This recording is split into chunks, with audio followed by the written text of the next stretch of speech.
Guys, kape muna tayo. Kape. Wow, sarap. Okay, anong babanatan natin dyan? Ooh, white car. Babanatan natin yan. Sakyanan, mamajikin na natin kung anong problema nyan. See you guys. Subaybayan ninyo kung paano namin banatan to ni Otol. Ayan guys, bago ang lahat, yan ang kailangan natin gawin sa gulong bago mo banatan para hindi na makatakbo. Okay?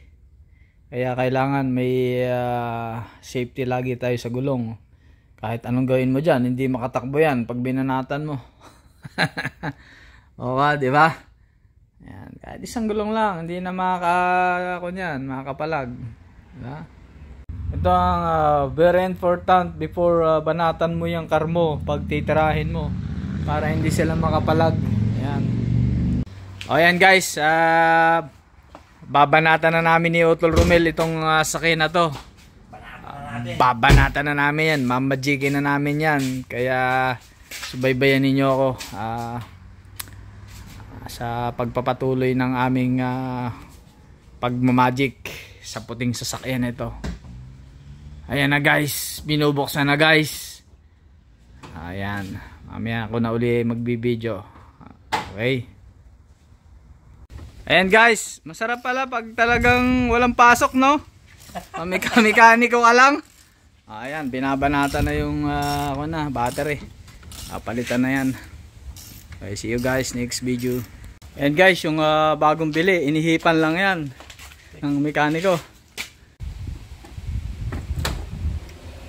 Ayan. Ayan ang turo ng ating Otol Romel. Yan, sige. Okay. Battery. Anong kwanto tol, Romel? Anong Dodge? Dodge Challenger ba to? Hindi. Ibang Dodge to. Isum lang ninyo kung paano maghigpit ng battery. Yan. Oh, ayan guys.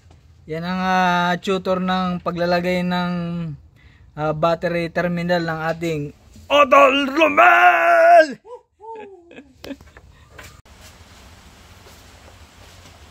Ayan guys, titistingin na natin yung ginawa ni Otol Romel na Dodge Dart. Okay, let's go!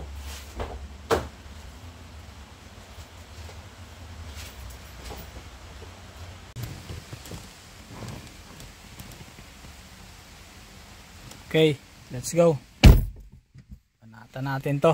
Testing natin. Ready go! Wow! Okay. Testing natin. Testing na natin mga guys.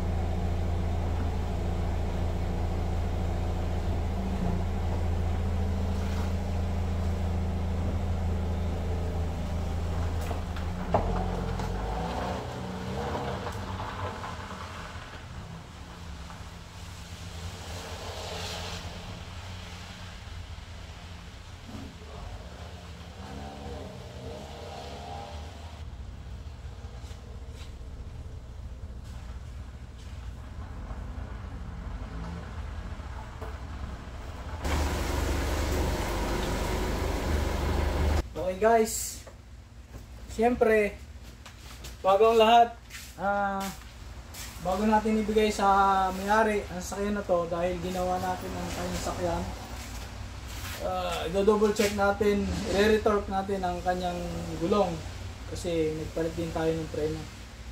Itong Dodge Dart ay 19 mm yung gagamitin natin at ang foot pounds na ay 110 foot pounds. Okay, kaya set natin to kay 110. Let's go. Para natin 110 yan, 110.